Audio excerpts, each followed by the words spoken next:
Talk about support that you can get at UNL for helping with writing grants. My name is Mindy Anderson-Knott, and I'm with the SST core facility. And today we've got a group of presenters. We've got actually 5 presentations that you're going to hear. So hopefully we can keep you awake on a Friday afternoon, switching it up with 5 different people. We're going to start out with Stacia Jorgensen from the Bureau of Sociological Research, and she's going to tell you a little bit about their organization. Following her, we're going to have Tim Gaskell from the NEAR Center. When she wasn't on the original thing, but he's an addition that we've added. I thought you'd be interested to hear a little bit more about what they do. And then we've got Susan Lund and Sarah Trickey. Sarah is from the Office of Proposal Development, and Susan's from Pre-Award Proposal Programs. So they're going to talk a little bit about their organizations, and then I'm going to finish things up. Hopefully you're still with us at that point, to talk a little bit about the SSP and other Office of Research things that are going on. I'm going to hand out some handouts here. Just take, they're all paper clipped together, so just take one and pass it on, and then we'll just hand yours out later. And also a sign-up sheet. So I will turn it over to you, Stacia. Well, thank you. Thank you for asking the Bureau to speak today. We're happy to talk to you and hopefully give you some ideas about what you can do and how you can collect your own data. My name is Stacia Jorgensen, like Mindy said, and I am the Assistant Director of the Bureau of Sociological Research. The Bureau is actually located here in Benton Hall, and you'll get to see a picture or two of it here as we go. I'm going to just start out by giving you sort of a brief description of what the Bureau does and who we are. We were created in 1964 as the data collection vehicle for the Sociology Department.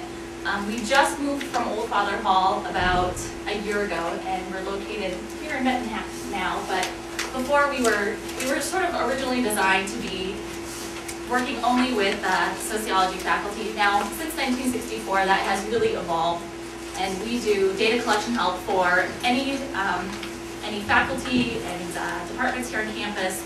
And we also work with state and federal agencies and any other nonprofit groups. So we only take on projects for nonprofits and for projects that we think have some sort of social significance. We are directed by a member of the faculty that's currently Julia McClellan. Just to give you an idea of sort of how we're structured, we have 3 project managers who manage all of the work that come in and out. And we also have 3 accounting and clerical support people who help us out with different functions that I'll talk about here in a little bit. Along with that, we have about 6 people who come in during the day and do different sorts of data entry, transcription, coding sorts of work. And probably the meat of what we do is telephone interviews. And for that, we have anywhere from 30 to 50 telephone interviewers and telephone interviewer supervisors who work for us. I think currently we have probably about 60 on staff because we're really heavy on telephone work currently. We have about 20 projects in the field, so it kind of gives you an idea of how much we take on at any given time. So with our 3 project managers and our 60-some telephone interviewers, we work on about 20 projects right now. And we have 55 projects that are in some stage of being fielded. Either we're talking to somebody about getting their survey up and in the field, or we're actually doing the analysis once we have the data collected. So we take on quite a bit of work for a small shop. Our mission statement is basically to provide quality social science research services. So research services, a whole wide variety of things are covered in that. And support the goals of not only the Department of Sociology, but UNL, the state of Nebraska. We're designed to provide direct research services to faculty, outreach and consulting, and support for graduate and undergraduate education in the social sciences. So not only do we work with faculty here at UNL, but we're also in the process of helping with a couple graduate students with their dissertation data that they're collecting. So here's a picture of our very glamorous telephone interviewing lab that we have upstairs. We have a caddy station that has 18 telephone interviewing stations in it, plus we squirrel interviewers away in different locations here in Benton Hall as needed. So we have the capacity for up to 25 telephone interviewing stations. Just to give you a quick idea, I should have changed this. Here's sort of the smorgasbord, the buffet line of things that we can do as far as data collection. I think a lot of people sort of typically see us as a telephone survey research shop, and that really is what the Bureau was created to do. It's our bread and butter is doing telephone interviews. But we also complete mail surveys, web surveys. We facilitate and run focus groups for researchers, so if they have an idea, we can handle everything from the beginning and end of the whole focus group facilitation process.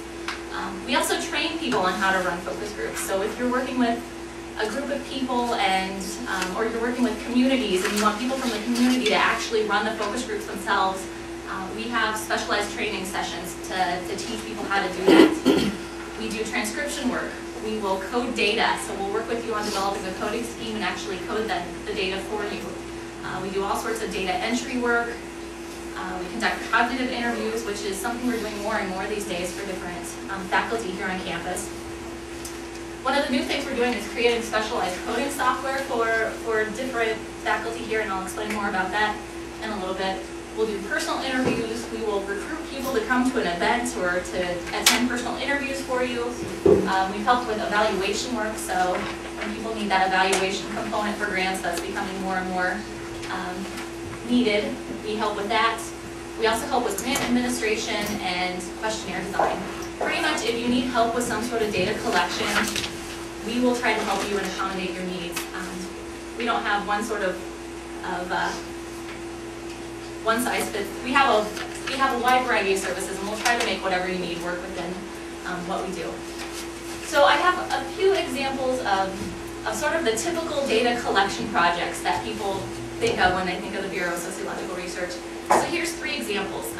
We're currently, some of you may have read about this in the newspaper recently, we are doing a telephone survey of 600 Lincoln residents for the city of Lincoln. So talking about budgeting issues. The city is currently trying to figure out how they're going to balance the budget, and they want citizen input on that. So we're conducting those surveys for them.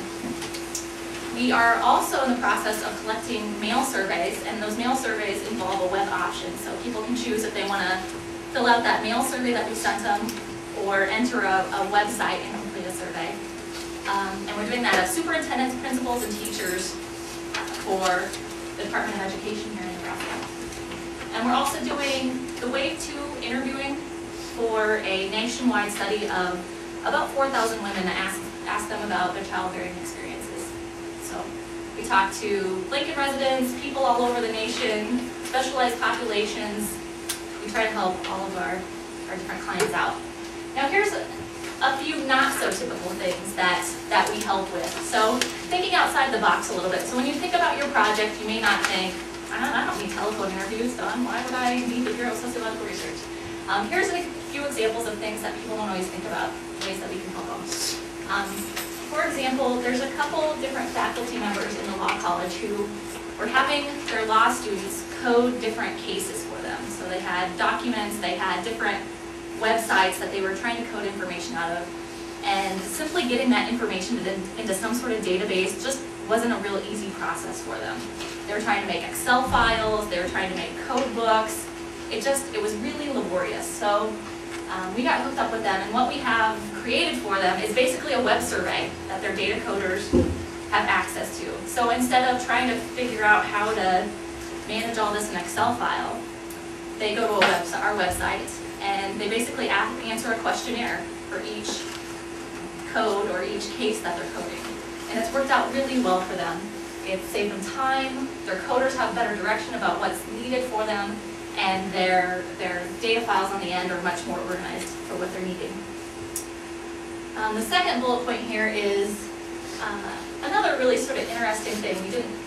We weren't sure how this was all going to play out, but it played out really well. One of the faculty in the Teachers College was working with LPS teachers on how to evaluate their students when they were actually in the classroom. So how do we come up with a very, systematic way to evaluate teachers that's valuable not only for the student teacher, but also for the practicum teacher and also for the teachers that are actually in the classroom with the students. So what one of our staff members did was sort of created a questionnaire while working with the UNL Teachers College faculty and the LPS teachers who are actually the ones filling the survey out. So created a questionnaire that didn't really seem like a questionnaire when we started out with it. So they're very happy with the product. It works for all 3 groups that are needing the information. And finally, we did a telephone recruitment of over 200 Lincoln residents to attend personal interviews for some researchers in the political science department. So the political science researchers wanted these people to come in, and we found them a random sample of 200 people to come in. The other thing that really helped them out with that project was, for any of you, if you've ever tried to give cash to your participants, it's not an easy process to try to get through here with bureaucratic red tape. So we've already cut that red tape, and we know some of the tricks that go along with it. So we were able to take some of the burden off of the researchers in this case by actually getting the cash payments and distributing the cash payments to the people that actually showed up for the event. So things you may not always think of. The other thing that we do is we provide grant support. So an example of this is Dr. Les Whitbeck in the sociology department has several large grants. He has a research team. So he has interviewers in remote locations. He has staff here at UNL doing all sorts of different projects, data collection, meeting, supplies ordered, all sorts of different things. And we assist his research team in getting some of those administrative sorts of things done. So we help him balance his budgets, make sure his payroll gets taken care of, so interviewers in different areas of the country are getting their payments. We make travel arrangements. We oversee a checking account, which that's like a big red flag for anybody here at the university. You can't have a checking account.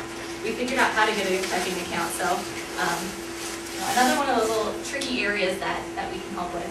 We do things like order supplies, and sometimes we're just warm bodies. So if you need help getting a survey out or getting some sort of mailing out, we can help with miscellaneous sorts of different project needs. The other thing that we like to share with folks, and we think is a great data collection tool, is the Nebraska Annual Social Indicator Survey. We call it NASIS. NASIS is a statewide omnibus survey that we have conducted every year since about 1977, almost every year. We talked to 1,800 adult Nebraskans. It's a random sample. In the past, we've always used RVD sampling. This year, we switched to a listed sample. NASIS is a very interesting and unique survey, not only because it's probably the oldest omnibus survey in the nation, but statewide omnibus survey.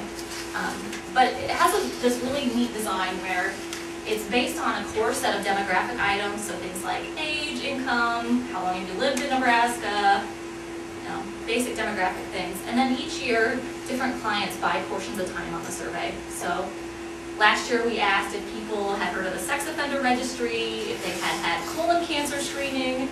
This year we're asking things like how they feel about the Department of Roads and how they feel about immigration. So every year the topics on the survey change. So it's a very wide data set. If you need some sort of data on a topic that faces Nebraskans, we've probably pretty much asked it at one point during NASA's history. It takes us about 5 months to complete, and it's a really cost-effective way to collect data. We think it's especially useful for people who are trying to get some sort of pilot data. So if you're a newer faculty member, you want to go after that big nationwide grant where you're going to be talking to people all over the country, NASIS is a great way to put a couple questions on a survey and show that whatever you're trying to get at can be accomplished through a telephone survey.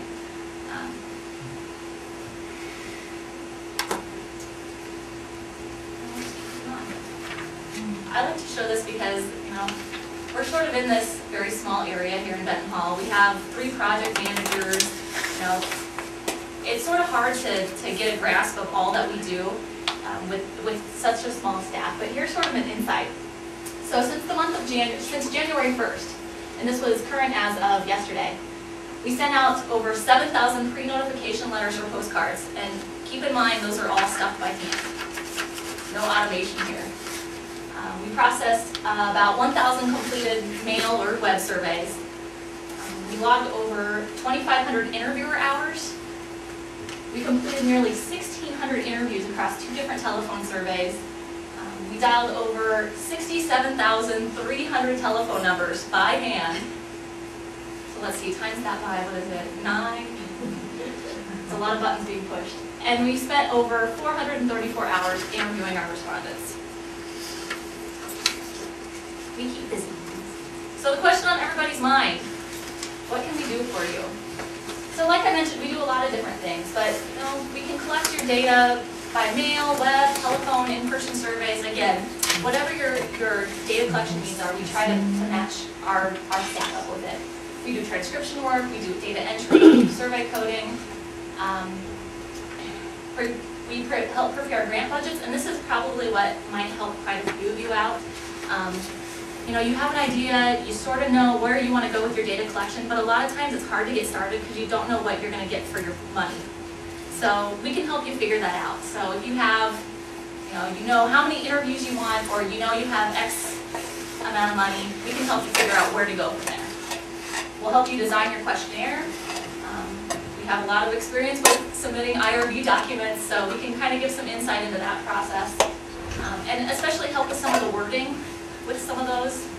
If you're doing a web survey, they want to hear about your security, your server, all that kind of stuff. We can help with that. We provide grant accounting, like I talked about, and basically just offer some insight and experience into how data collection goes.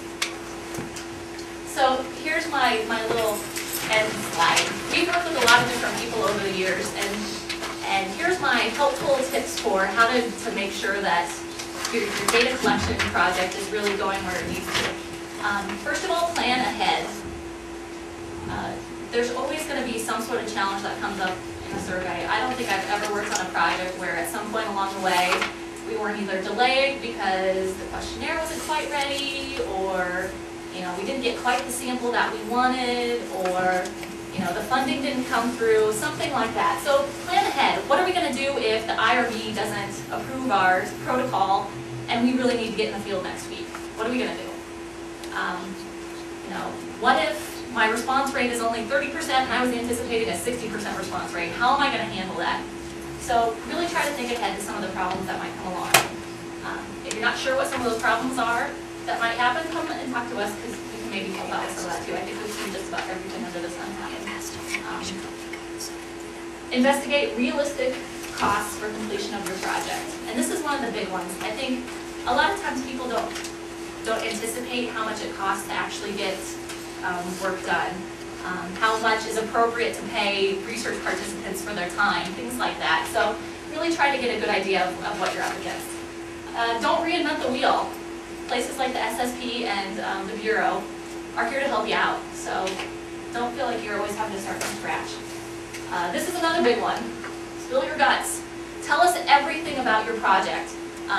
What you think the response rate might be. If you think there's going to be resistance for respondents to answer your survey for some reason. A good example of this is we did a survey a while back where we mailed out about 1,400 surveys, and we started getting these really funky responses on them. So it was a web survey, a mail with web option survey, and we started getting all these emails from these individuals saying, "This doesn't apply to me. This survey has anything to do with me." And when we mentioned it to the person we were doing it for, they were like, "Oh yeah, there's 1,400 people on the list, but I think there's only about 200 in there that really qualify for the survey." So if we had known that at the beginning, we probably could have helped them out and saved a lot of money and time. So something that seemed very intuitive and trivial to the person doing the research, we had no idea about. So spill your guts. And during project design, this is another big one. Evaluate if the data you get at the end is really what you want. So if that means sort of sketching out the tables you're going to make, outlining what your dissertation or your paper or your presentation is going to turn out like, that's really helpful, so that you don't get at the end and realize, I didn't ask them their age, and I was going to do this whole breakout by age, or, I was asking about recycling behaviors and I didn't even ask them if there was recycling bins in their local area. So try to plan ahead on what sort of analysis you need. So that's all I have for today. We want to do questions now, questions at the end. Go ahead and do it now. Anybody have any questions? Can you tell us the web surveys, what kind of software online do you use for the website? We use PHP Surveyor. PHP Surveyor. Yes, Okay. PHP Surveyor. Why that and not monkey survey or Gizmo? That's why. We use PHP Surveyor mainly because it's free. It's a free software that we can use. One of our big concerns is making data collection cost effective for the people we're serving. So it's free and it gave the most capacity and the most flexibility for what we were needing and the price. So Unlimited number of emails. unlimited number of email reminders. I think there might be a limit to how many people in your sample you can send a survey out to at a time. The way we get around that, and we have to get around it anyway, is we found that if we send large amounts of email at one time, we get blocked by spam catchers. So, you know, we have a pretty good relationship with Yahoo now, just because we have to get through their spam filters. So we usually break, like if you had a sample of 10,000, we may set up 10 individual studies and only send out 1,000 emails at a time. So it really is unlimited. We just sent out a survey, did a survey last month that had 14,000 people in the sample. Yeah. Just kind of a specific question. Have you figured out a way to work in compensation with web-based data collection? Except for asking people for their name and address in the web survey. Okay. Not really. Not really. You know, to be honest, we've had really crappy luck with web surveys. You know, things that we don't, the road bumps we don't anticipate with the survey that we just did with 14,000 people. We've never had this happen before, but we had people emailing us left and right saying, I can't get into the survey. Why can't I get into the survey? Why is my unique identifier not working? I can't do it. Well, what we found out is the people that we sent these surveys to were forwarding it on to their friends or people in their department. And so we try to make it so that we give everybody a unique identifier. So only the person we're sending the email to has the capability to access that case. And they were forwarding it on. So we had like 10 people trying to enter the survey for one person that it was intended for. So web surveys are a unique sort of, have unique challenges with them. Are there any other questions? I'm assuming that there's cost associated with several of the things that you offer. Could we go to the website and take a look at what it would cost us to get your opinions on it? That's a good question. We actually don't have a place where you can go and sort of see what the costs are. And that's mainly because everybody's project is so different that if we tried to do that, it just wouldn't give you a very good estimate. If you have some sort of research in mind and you want an idea of what it would cost, you can definitely make a time to come in and talk with myself. We can sit down, kind of hammer out the details and come up with a ballpark cost so you can get an idea. Every project is so different. All right, thank you. Lisa?